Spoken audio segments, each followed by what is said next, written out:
Cumprimento os irmãos na paz do Senhor. Os irmãos podem tomar assento.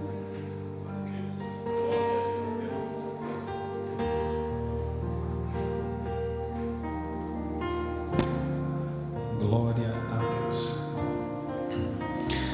Meus queridos irmãos, a nossa gratidão a Deus por esta noite, por estar cooperando com os irmãos.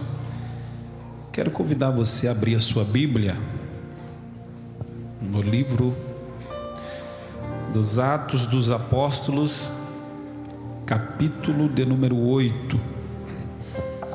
Bom estar com os irmãos depois de muitos anos. Os irmãos podem ficar sentado mesmo, tá? Pode ficar sentado.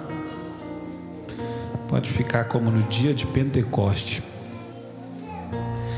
Depois de tem uns 8 anos, né, Zang? 8 anos, né? Faz tempo. Me abandonou. As contas do Zang faz 5 anos. Na minha faz 8. Voltar aqui cooperar com os irmãos. Pastor Walter, Deus abençoe a sua vida, tua casa, teu ministério. Que o Senhor prospere a cada dia mais. Irmão Zang está aqui, um amigo de longas datas. Esse dia eu mandei mensagem para ele relembrando os nossos encontros. Preguei uma vez debaixo de uma tenda, meu Deus do céu, uma tenda, era em Assis, né? Assis Chateaubriand, e tantos outros encontros. Deus tem nos unido, e a amizade dele é um presente de Deus para as nossas vidas. Então estou muito feliz em estar aqui. Pastor José Hamilton, amigo de longas datas, daqui a pouco vai estar ministrando. Eu disse para ele que eu vou falar pouco, uns 15, 20 minutos no máximo, para dar tempo para ele falar. E os pastores, pastor Aldair Veloso ministrou, pastor Brasil, ali do Paraguai. Deus abençoe a vida do senhor, trabalho ali no Paraguai. Eu tive uma vez ministrando no Paraguai, povo abençoado. Irmão Sandro e banda sempre nos acompanhando, né? Mesmo sem a gente marcar, a gente se encontra. Minha esposa, a irmã Sara, que está ali. Meus irmãos, vamos ler então Atos capítulo de número 8. O Moisés está ali também. Deus abençoe sua vida. Atos capítulo de número 8,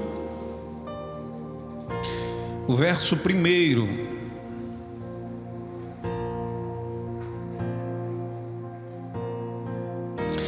Diz assim a palavra do Senhor: também Saulo consentia na morte dele. Fez-se naquele dia uma grande perseguição contra a igreja que estava em Jerusalém, e todos foram dispersos pelas terras da Judéia e de Samaria, exceto os apóstolos. E uns homens piedosos foram enterrar Estevão e fizeram sobre ele um grande pranto. Saulo assolava a igreja, entrando pelas casas e arrastando homens e mulheres, e os encerravam na prisão. Mas os que andavam dispersos iam por toda parte anunciando a palavra. Amém?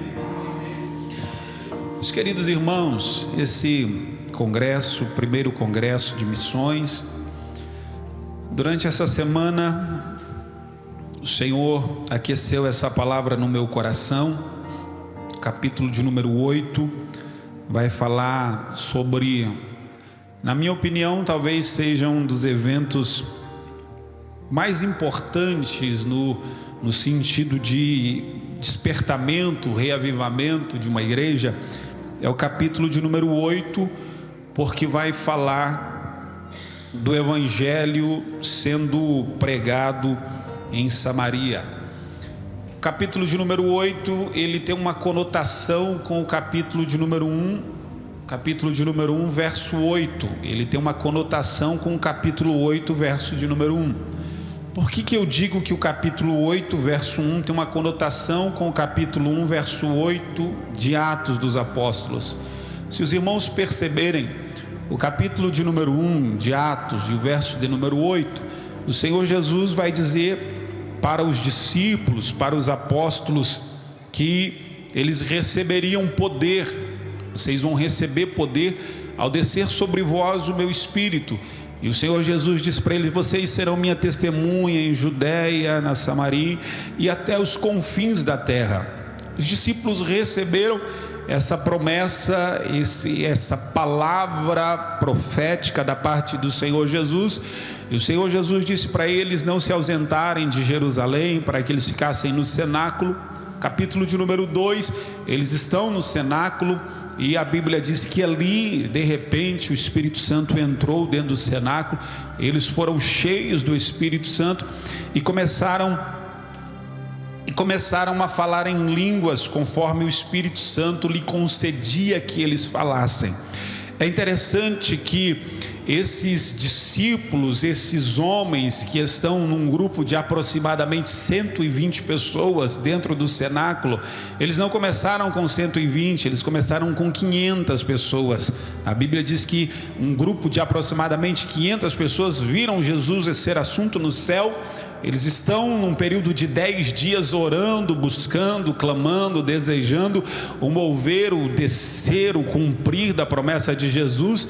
Mas nesse período alguns desanimam, alguns talvez desacreditam na palavra de Jesus. O tempo vai passando e a fé, a crença vai diminuindo e alguns vão indo embora.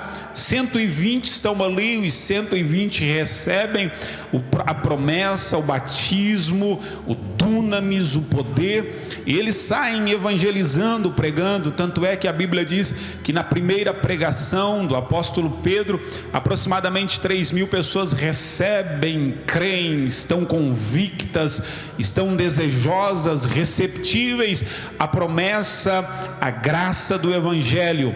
A Bíblia diz que em uma outra pregação quase 5.000 pessoas recebem, creem, estão convictos. O apóstolo das missões que vão pregando, vão falando, vão sendo conduzidos e dirigidos pelo Espírito Santo, vão ganhando centenas, dezenas e milhares de pessoas com a palavra profética do Espírito Santo. É interessante que esses homens que estão pregando, eles não têm um aparato que nós temos, eles não têm microfone, eles não têm a rede social, eles não têm a internet, eles não têm as mídias, eles não têm políticos, eles não têm ninguém para auxiliá-los. Eles têm apenas a promessa, a unção e o poder do Espírito Santo que vai conduzindo eles. Tanto é que a história diz que em 50 anos de evangelização, aproximadamente todo o mundo antigo tinha conhecido e ouvido falar do Senhor Jesus e da graça do Evangelho, porque quando o Espírito Santo está na frente, não tem César, não tem Herodes, não tem Nabucodonosor, não tem império, não tem ninguém. Quando o Espírito Santo está na frente, se cumpre Isaías 45: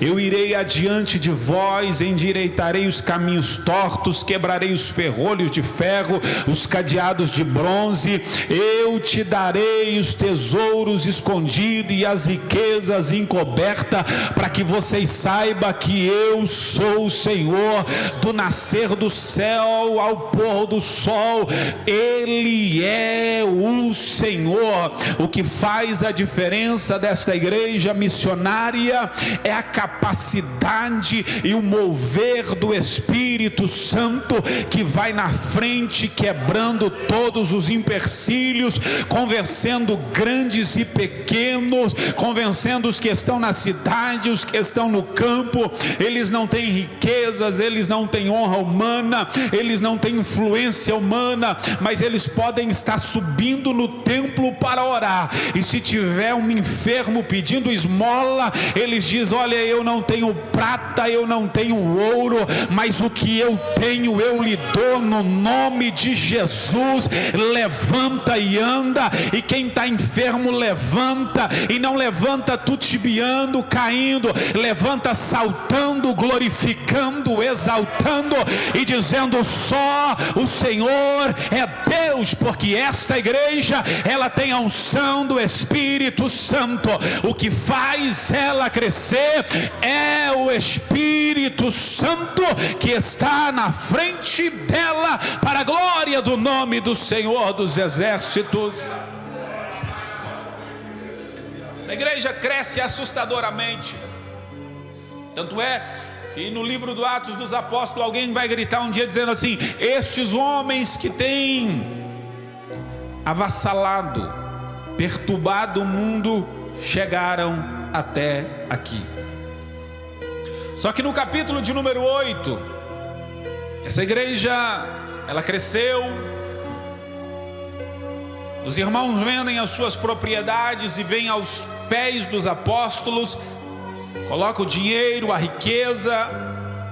Essa igreja cresce, se torna rica, poderosa, e ela esquece que a missão não é ficar parado, a missão é seguir. A missão não é juntar tesouro na terra, onde a traça, o ferrugem come e corrompe. Ela cresceu e ela achou conveniente ficar em Jerusalém. Mas a palavra inicial de Jesus era começar em Jerusalém, não ficar em Jerusalém. O início seria em Jerusalém, mas o final era os confins da terra. Mas estar em Jerusalém é muito bom.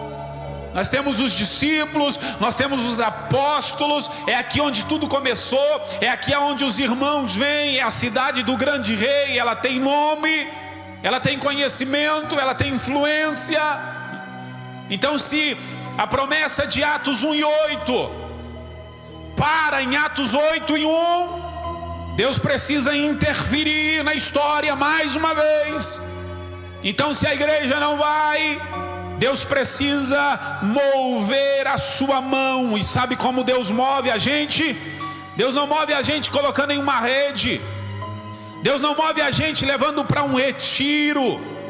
Deus não move a gente nos dando uma Coca-Cola e um churrasco e uma pizza. Deus não move a gente nos fazendo carinho na nossa cabeça. Deus move a gente soprando alguns ventos. Deus move a gente nos colocando em fornalhas. Deus move a gente nos permitindo cair em covas. Deus move a gente nos permitindo ser vendidos. Deus move a gente nos permitindo entrar no vale de osso seco. Mas Ele não permite a gente entrar no vale para a gente morrer. Ele permite a gente entrar no vale para dar vida aos ossos secos. Já que essa igreja não quis ir, Atos 8 e 1 vai dizer que uma grande perseguição veio contra a igreja. Ei, às vezes as coisas estão dando errado para a gente, e a gente fica se perguntando: mas por que é que isso começou a dar errado? Por que é que veio provações, angústia?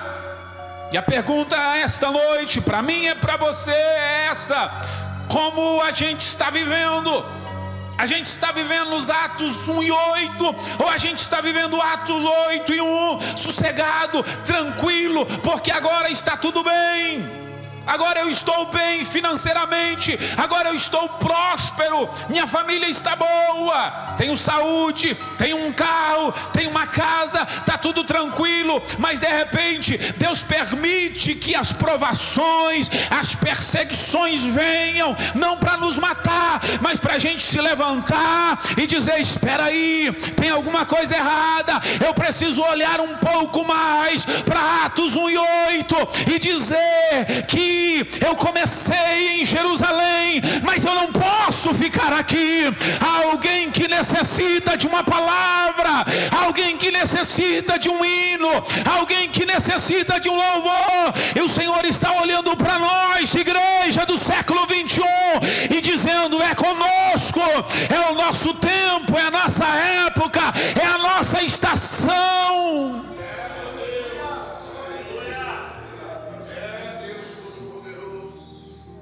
perseguição veio, e é interessante que a Bíblia diz assim: também Saulo consentia na morte dele. Fez-se naquele dia uma grande perseguição contra a igreja que estava em Jerusalém. Olha que coisa interessante. A igreja, ela está em Jerusalém, mas ela não é de Jerusalém. Ela só está em Jerusalém. Da ideia de temporalidade, momento. A igreja está aqui, mas ela não é daqui, ela é lá de cima. Irmãos, nós estamos aqui, mas nós não somos daqui, nós somos lá de cima. Nós estamos apenas passando por essa terra. É por isso que as perseguições, é por isso que o mundo nos odeia, é por isso que o mundo não nos quer, é por isso que o mundo persegue a gente, é porque nós não somos daqui. A gente não pode se enquadrar a este mundo, a gente não pode se associar a este mundo. Enquanto nós estivermos aqui, a gente vai estar dizendo que verdade é verdade, santidade é santidade, evangelho é evangelho, e nós não nos conformamos com este mundo, mas a gente vai transformar pelo poder da renovação que vem na nossa mente, atinge o nosso coração e sai pela nossa boca para atingir centenas, dezenas e milhares de pessoas por onde a gente passa.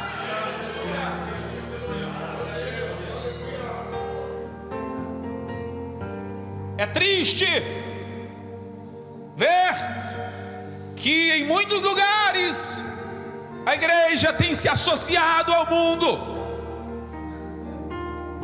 Hoje à tarde eu conversava com um amigo que mora em Santa Catarina, falando das loucuras que está acontecendo em algumas igrejas, de algumas pessoas que dizem ser pregadores e que usam o evangelho para bem próprio,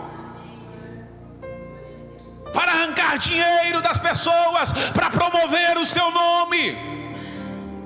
O propósito da igreja, do evangelho, nunca foi enriquecer ninguém, nunca foi dar nome e fama para ninguém. Isso é consequência de alguns que Deus resolve levantar, mas o propósito da igreja não é promover homens, não é promover fama, não é se associar ao mundo. Esta igreja não será bajulada pelo mundo, ela será perseguida, seremos lançados nas covas, mortos. Esta igreja, enquanto ela passar pela terra, ela vai incomodar o inferno, ela vai tirar a alma das garras do diabo e vai povoar o reino do céu para a glória do nome do Senhor dos exércitos.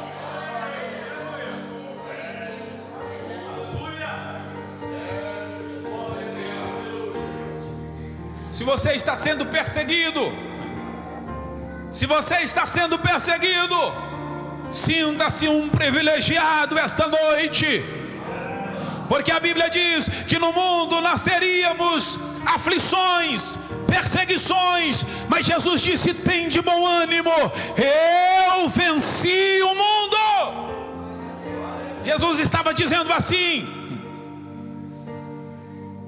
entrou eu e o mundo no ringue, e ele não aguentou o primeiro round. Jesus estava dizendo: eu venci. Ele já está vencido, ele já está nocauteado, ele já está debaixo dos nossos pés, ele já está derrotado.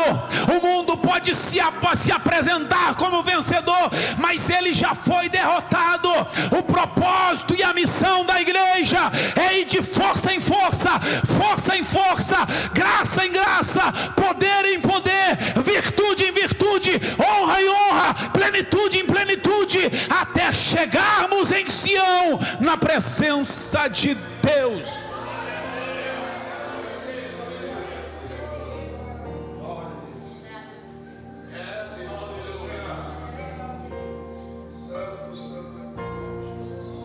A igreja que está em Jerusalém foram dispersos pelas terras da Judéia e de Samaria, exceto os apóstolos. E o verso de número 2 diz assim: e uns homens piedosos foram enterrar Estevão. Olha só que coisa interessante. E fizeram sobre ele um grande pranto. A queda de um não fez os outros voltarem. A queda e a morte de Felipe fez com que os outros irmãos se levantassem e fizessem um grande pranto, um grande clamor. Irmãos, eu já vou terminar essa palavra. O nosso dever não é se alegrar com a queda e nem com a derrota de A ou de B. Se todas as vezes que um irmão, se todas as vezes que uma irmã nossa caísse, ao invés da gente ir para os grupos, para as redes, para os círculos e os convívios, e denegrir, e defamar, se a gente entrasse no nosso quarto e apresentasse a alma dessa pessoa, a casa, a vida dessa pessoa a Deus, talvez as coisas teriam tomado um rumo diferente na vida de muitas pessoas.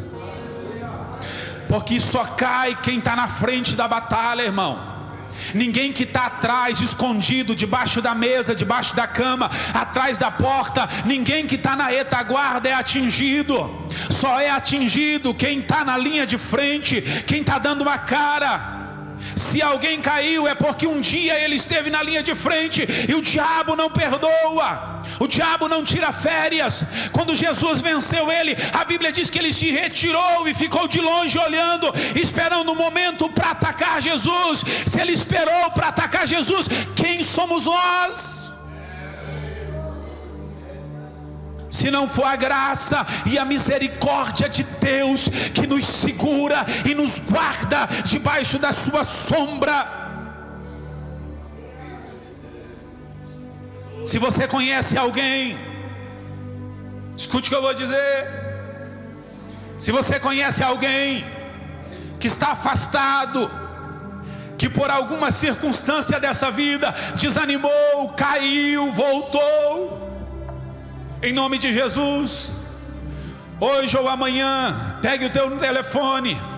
Se você tiver o número do WhatsApp dele, faça um vídeo, faça um áudio, leia um salmo e manda para ele. Diga: Deus me mandou mandar uma mensagem para você, e Deus está me mandando te dizer aquilo que o apóstolo Paulo disse: uma coisa faço, me esquecendo das coisas que para trás fica, eu sigo para o alvo, para aquilo que está proposto pela soberana vocação.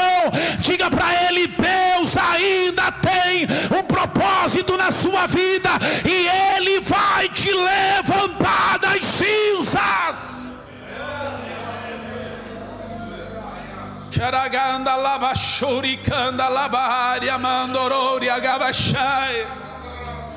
Eu não quero chegar no céu sozinho.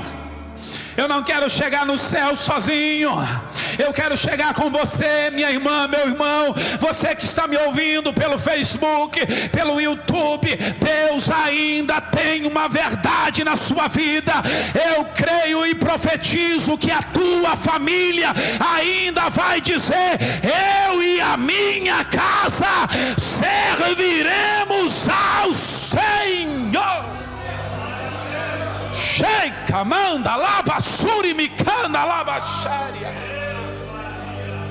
Há uma palavra de Deus sendo direcionada para alguém.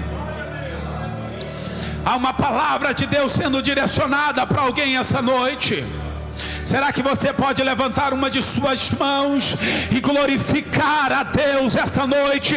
Porque Ele está dizendo: é tempo de restauração, é tempo de restauração, é tempo da igreja missionária limitante levantar a sua cabeça e seguir rumo à vitória.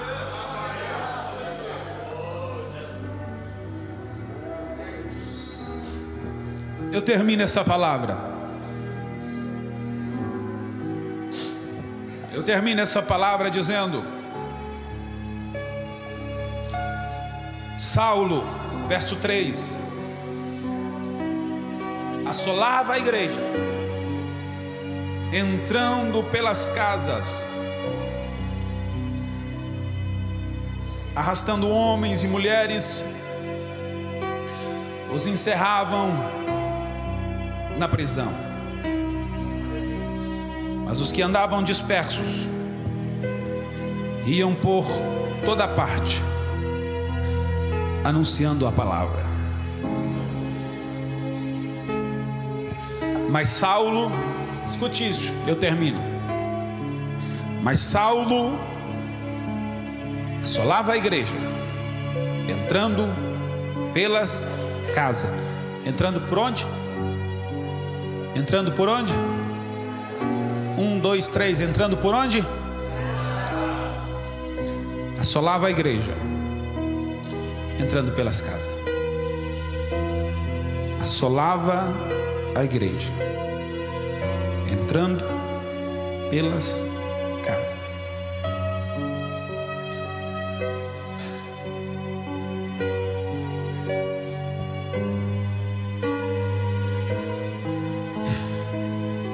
O principal objetivo do diabo nessa última hora é destruir as nossas casas, porque ele sabe que a igreja é um reflexo da nossa casa. Se a nossa casa estiver mal, isso reflete dentro da igreja.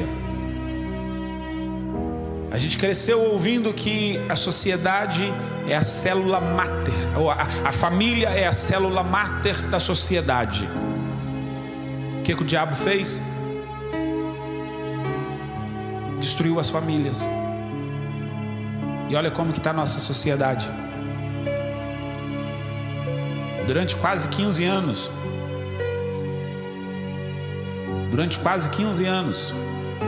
uma ideologia foi pregada. A família foi banalizada, destruída, distorcida. E olha como está a nossa sociedade. Olha como estão os valores. Que valores? O certo se tornou errado, o errado se tornou certo.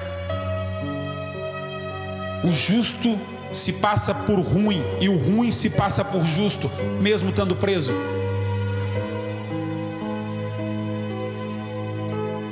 Quem faz justiça é apedrejado, quem rouba e mata é aplaudido.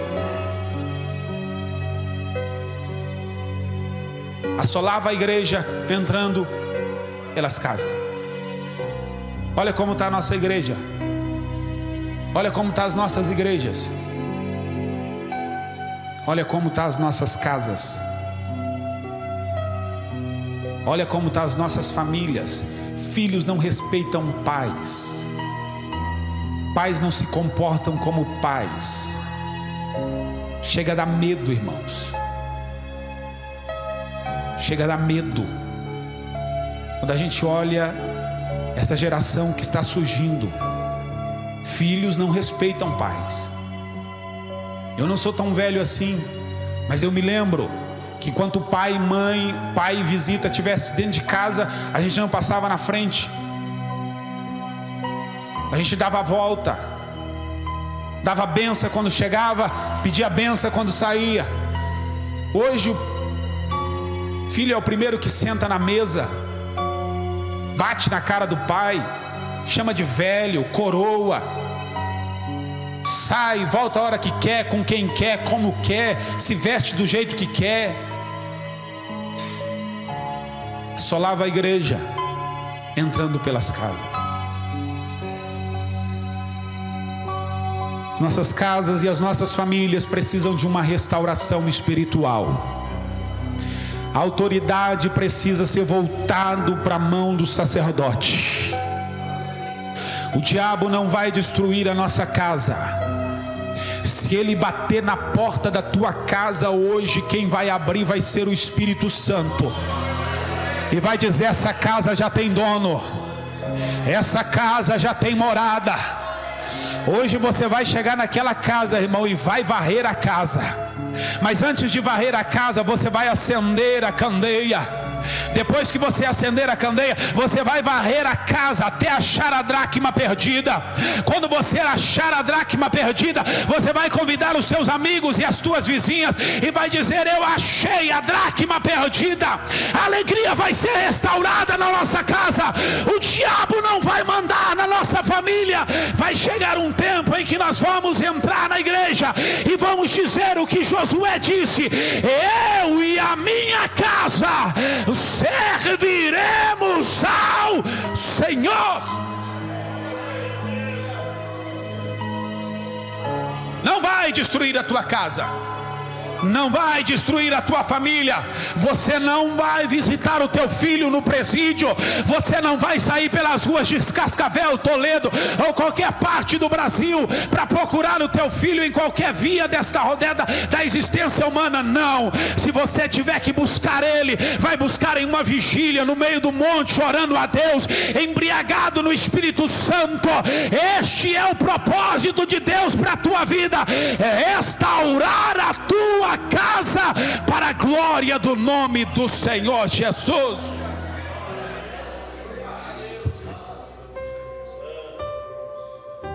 Arrastavam homens e mulheres e os encerravam na prisão. Quem está preso não pode fazer nada, não tem vontade própria, não pode ir a lugar nenhum. Muitos homens e mulheres estão presos, amarrados. Mas Paulo e Silas também estavam amarrados, presos. Mas a Bíblia diz que perto da meia-noite, oh aleluia, oh aleluia,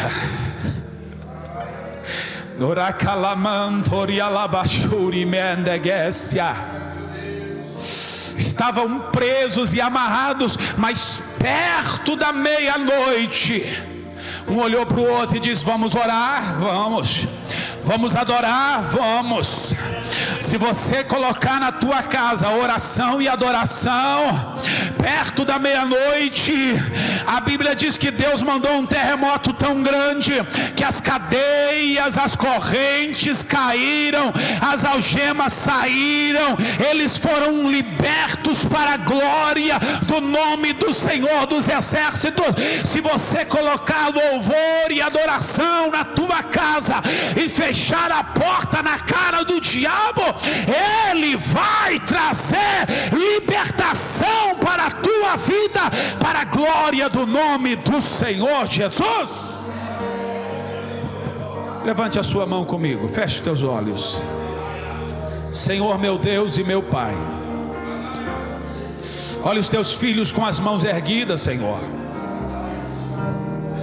Pode ser que algum deles dentro desta casa, nos assistindo pela internet, em outros países, pode ser que algum dos teus filhos estejam passando lutas, provações, angústias, se sentindo preso, neutralizado, sem forças, mas pelo poder que há no nome de Jesus, visita este homem agora, visita esta mulher agora.